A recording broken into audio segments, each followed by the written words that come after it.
Hello दोस्तों, आज हम आप लोगों को कक्षा 9 की पहला पहला लेसन बताने जा रहे हैं संख्या पद्धति। उसकी कुछ परिभाषाएं हम आपको बताएंगे। जैसे है संख्या पद्धति किसे कहते हैं? संख्याओं को लिखने लिखने और संख्याओं के नामकरण को व्यवस्थित करने की प्रक्रिया को संख्या पद्धति कहते हैं। जिसे संख्या पद्धति में हम जीरो से लेकर अनंत तक किसी संख्याओं के बारे में पढ़ते और समझते हैं। यहाँ पर जीरो जो है, हमारा जीरो जो संख्या है उसके बारे में हम लोग समझते और पढ़ते हैं। जैसे यहाँ पर कोई भी संख्या हमारी होती है, वह जो संख्या होती है वो जीरो से ही शुरू की जाती है। मतलब जीरो से जीरो से ही शुरू की जाती है। जैसे जीरो हुआ, एक हुआ, दो हुआ, तीन हुआ, ये सब संख्याएं क्या शुरू की जाती है। उसी तरह हम लोग करेंगे यहाँ पर। ये वह संख्या पद्धति में संख्याओं को कितने वर्गों में बांटा गया है, यह जानकारी समझाओ का उपयोग करना सीखते हैं। अब जैसे यहाँ पर सीखने के लिए हम लोग, जैसे यहाँ पर लिखा है जीरो, एक, दो, तीन, चार, पाँच, छः, सात, आठ, अनंत तक। मतलब संख्याएं जो होती हैं वो हमारी अनंत तक जाती हैं। तो यहाँ पर पहली पॉइंट हमारी है प्राकृतिक संख्या। प्राकृतिक संख्या प्राकृतिक संख्या वह संख्या होती है प्राकृतिक संख्या जो होती है वह संख्या होती है गिनती के में उपयोग की जाने वाली प्रत्येक संख्याएं प्राकृतिक संख्याएं होती हैं। जैसे एक, दो, तीन, ये सारी क्या हुई? प्राकृतिक संख्याएं होंगी। संख्याएं होंगी संख्याएं कहलाती हैं।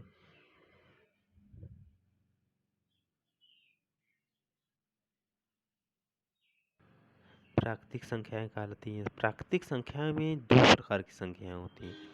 जैसे एक होती है सम, एक होती है विषम। तो यहाँ पर सम संख्याएं ऐसी ऐसी प्राकृतिक संख्याएं जो दो से पूर्णतः विभाजित हो जाती हैं, उसे सम संख्याएं कहते हैं। जैसे 2, 4, 6, 8, 10, 10, 14, 16, 18, 20 अनंत तक, ये सारी हमारी क्या हुई? प्राकृतिक संख्याएं होंगी। अब जैसे दूसरी है हमारी विषम संख्याएं। विषम संख्याएं ऐसी ये प्राकृतिक संख्याएं जो दो से पूर्णतः से विभाजित नहीं होती हैं, विषम संख्याएं कहलाती हैं। जैसे जो संख्याएं दो से विभाजित नहीं होती हैं उसे हम लोग क्या कहते हैं? विषम संख्याएं कहते हैं। जैसे जो संख्या अपनी ही संख्या, जैसे एक हुआ, दो हुआ, तीन हुआ, ये जो संख्याएं होती हैं ये अपने आप से ही कटती हैं, दूसरी संख्या से नहीं कटती हुई। जैसे 7 हुआ, 9 हुआ, 11 हुआ, 12 हुआ, ये सारी संख्याएं क्या हुई? अपने अपने से ही कटती हैं। इसे हम लोग क्या कहते हैं? विषम संख्याएं कहते हैं। जैसे यहाँ पर लिखे हम 1, 3, 5, 7, 9, 11 अनंत तक है। पूर्णांक संख्या धनात्मक और ऋणात्मक जो संख्याएं होती हैं उसे हम लोग पूर्णांक संख्या कहते हैं। और शून्य से मिलाकर बनी हुई संख्याएं पूर्णांक संख्याएं कहलाती हैं। जैसे -5, -4, -5, -4, -3, 2, 1, 1, 2, 3। जैसे हम लोग संख्या रेखा, पहले हम लोग 6, 7, 8 में एक संख्या रेखा पढ़ते थे। उसके बीच में हम लोग मान लेते थे, वहाँ पर बीच में मान लेते थे जीरो, और इधर लिखते थे हम लोग इधर +1, 2, 3, 4, और इधर दाईं तरफ हम लोग लिखते थे -1, और इधर -2, और इधर -3, ऐसे ऐसे लिखते थे। वो हमारी क्या होती थी? प्राकृतिक संख्याएं होती थी। मतलब पूर्णांक होते थे। वो क्या होते? पूर्णांक होती थी। जो पूर्णांक संख्याएं क्या तीन प्रकार की होती हैं। एक धनात्मक होती है, दूसरा ऋणात्मक होता है, और तीसरा उदासीन पूर्ण संख्या होती है।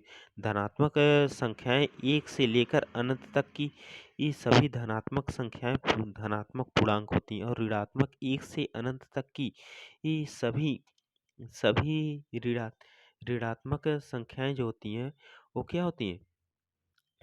ऋणात्मक पूर्णांक होते हैं। उदासीन ऐसे पूर्णांक जिस पर धनात्मक और ऋणात्मक चिन्ह का कोई प्रभाव न पड़े तो वह जीरो होती है।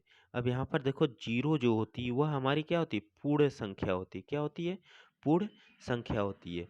जीरो हमारी क्या होती है, पूर्ण संख्या होती है। इसे हम लोग क्या कहते हैं, उदासीन संख्या। इस पर माइनस और प्लस का कोई प्रभाव नहीं पड़ता है, इस पर माइनस और प्लस का कोई प्रभाव नहीं पड़ता है। तो उसी प्रकार अब हम लोग हमारी है पूर्ण संख्या। पूर्ण संख्या प्राकृतिक संख्या में जीरो को शामिल कर कर लेने पर यह पूर्ण संख्या बनती है। जैसे 0, 1, 2, 3, 4, 5, 6, 7, 8, 9 अनंत तक। जैसे यहाँ पर 1 लिखिए और 0 लगा दिए, तो ये हमारी क्या हो जाएगी, पूर्ण संख्या हो जाएगी। ये हमारी क्या हो जाएगी, पूर्ण संख्या हो जाएगी। जीरो से जो संख्याएं स्टार्ट की जाती हैं उसे हम लोग पूर्ण संख्या बोलते हैं। उसी उसी प्रकार है दूसरी हमारी ये भाज्य क्या भाज्य संख्या है। भाज्य संख्या है। भाज्य संख्या ऐसी प्राकृतिक प्रक्रिया संख्या जो स्वयं और एक से विभाजित होने के अतिरिक्त कम से कम किसी एक एक संख्या से विभाज्य हो, उसे भाज्य संख्या कहते हैं। जैसे 4, 6, 8, 9, 10, 10, 12, 14, 16, 18, 20। जैसे हम लोग सम संख्याएं जो होती हैं, सम संख्याएं जो होती हैं वह 2 से विभाज्य होती हैं। 2 से देखिए यहाँ पर भाज्य संख्या जैसे 4, 6, 8, ये जो संख्याएं हैं ये 2 से विभाज्य हो जाएंगी। इसे हम लोग भाज्य संख्या बोलते हैं। अभाज्य संख्या ऐसी प्राकृतिक संख्याएं जो सिर्फ स्वयं से और एक से विभाजित हों और किसी भी अन्य संख्याओं से विभाजित न हो, उसे अभाज्य संख्या कहते हैं। उसे हम लोग अभाज्य संख्या कहते हैं। जैसे 2, 3, 2, 3, 5, 11, 13, 17। ये 2 देखो किसी भी पहाड़े में नहीं आता है, ये केवल क्या है 2 के पहाड़े में आता है। 3 जो भी ये भी 3 के ही पहाड़े में आता है। 5 जो भी अपने ही पहाड़े में आता है। 7 जो भी अपने ही पहाड़े में आता है।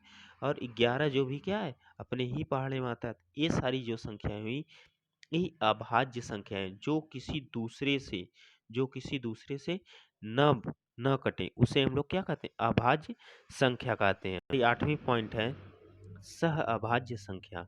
सह अभाज्य संख्या कम से कम 2 अभाज्य अभाज्य संख्याओं का ऐसा समूह समूह जो यस्यफ एक हो सह अभाज्य संख्याएं कहलाती हैं। जैसे 5, 7, 2, 3, 2, 3 ये हमारी क्या हुई, सह अभाज्य संख्या हुई। उसी तरह हमारा परिमेय संख्या ऐसी सभी संख्याएं जिसे p अपान q के रूप में लिखा जाता है उसे परिमेय संख्या कहते हैं। ये q हर का मान 0 न हो, जहाँ पर हम लोग p बटे 0 ना लिखे, उसे हम लोग अपरिमेय संख्या। ये हमारी क्या हो जाएगी, जिसके बटे में 0 होगी वह हमारा अपरिमेय संख्या होगी। और यहाँ पर जिसके बटे में जैसे p बटे q के रूप में लिखी जाए वो हमारी क्या होगी, परिमेय संख्या होगी। वो हमारी परिमेय संख्या होगी। जैसे यहाँ पर दिया है 3/4, 7/12, 17/19। और करड़ी में कुछ संख्याएं ऐसी भी होती हैं जो करड़ी में भी होती हैं। जैसे 125, करड़ी में 625।